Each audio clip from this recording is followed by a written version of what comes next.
We're starting Be'ezris Hashem Siman Kuf Nun Hey and Vayol Moshe, and this is the hemshich of the question that we were discussing in Kuf Nun Dalad, that the Gemara in Sanhedrin says, it says that Shevna had more Talmidim than Chizkiyahu, so Chizkiyahu was afraid that Hashem would follow Shevna's opinion, and Shevna's opinion was to give over the cities to Sancheriv.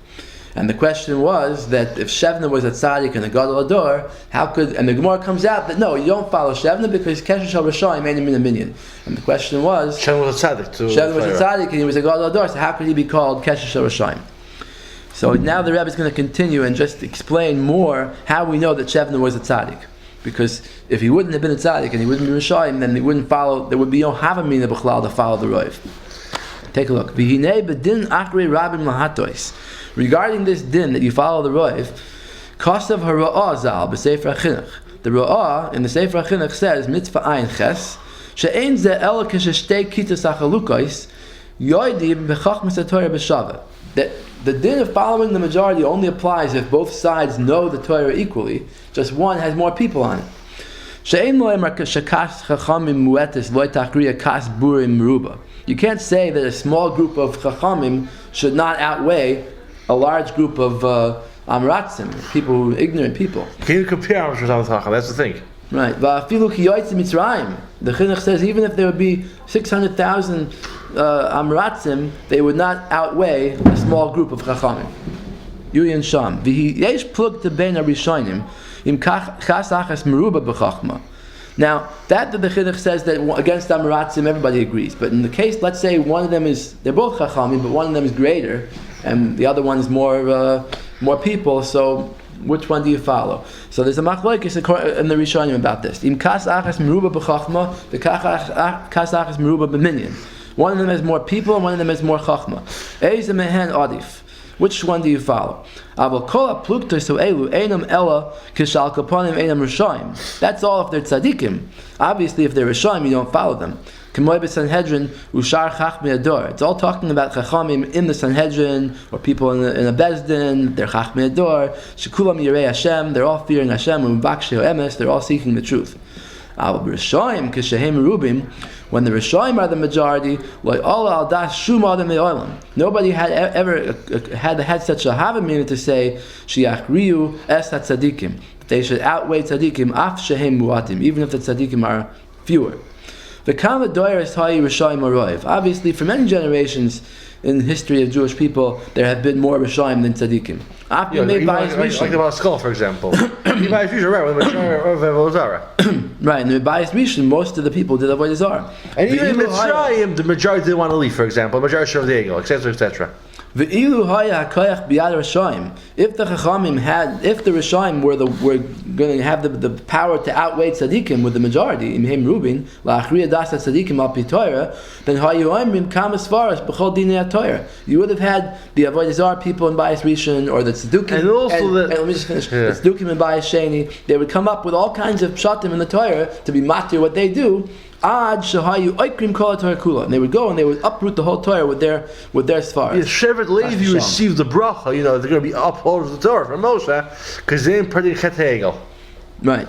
And because if they listened, if they weren't listening, the whole room would uproot then. If they really listened to right, and that's the klal that in every generation, all these apikoros sects that ever arose, you can always look back and say, "Oh wow, they were completely off." But in those times, they looked real. They looked like they had a real shot, just like the Tzionim today come up with all kinds of explanations. So those days, the Avodah Zarah people, I'm sure they had a shot in the Torah to be matir what they did, but.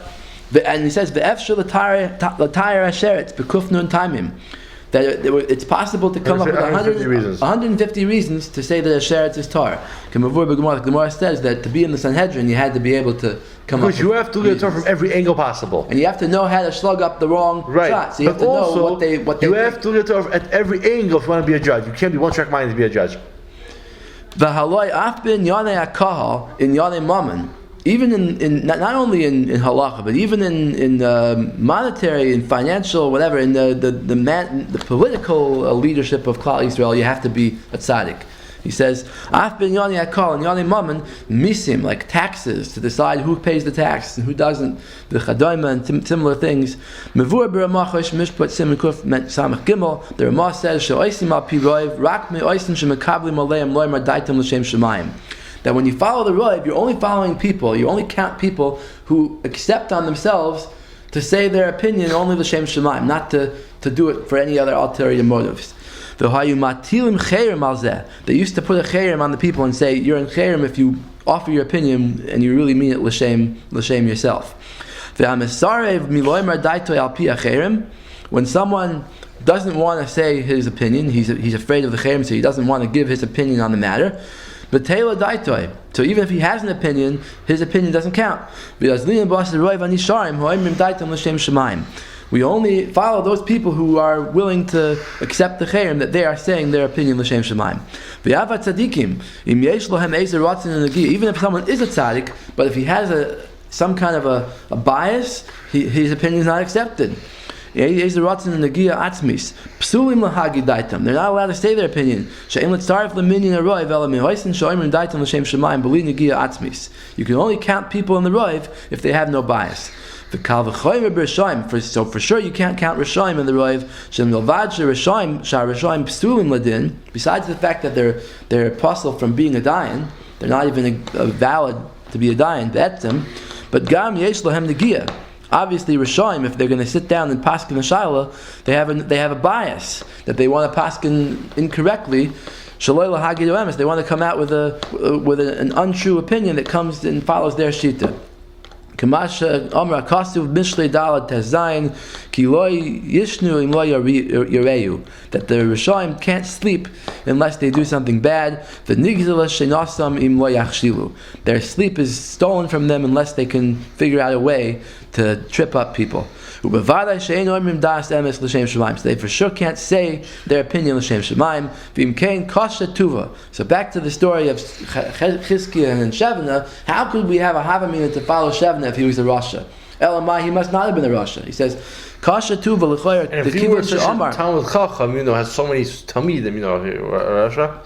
Yeah. So l'choyer the kivon she'amar al siya shevna kesher rishoim hu. Since the Gemara comes out that they were rishoim, they ain't a minyan. Im kein ha'ich salkadaite de chizkiyahu loymar al zeh achri ram natos. How could Chizkiyahu have thought to follow them?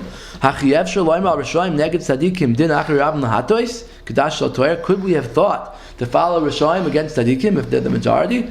Ukvar Amruzal, Chazal already says, Shazehu b'chlal loy siya achri rabim l'ro'os. That's the other half of the pasuk there. Loy siya achri rabim l'ro'os, loy sanya al riv achri rabim l'hatois, lintois achri rabim l'hatois.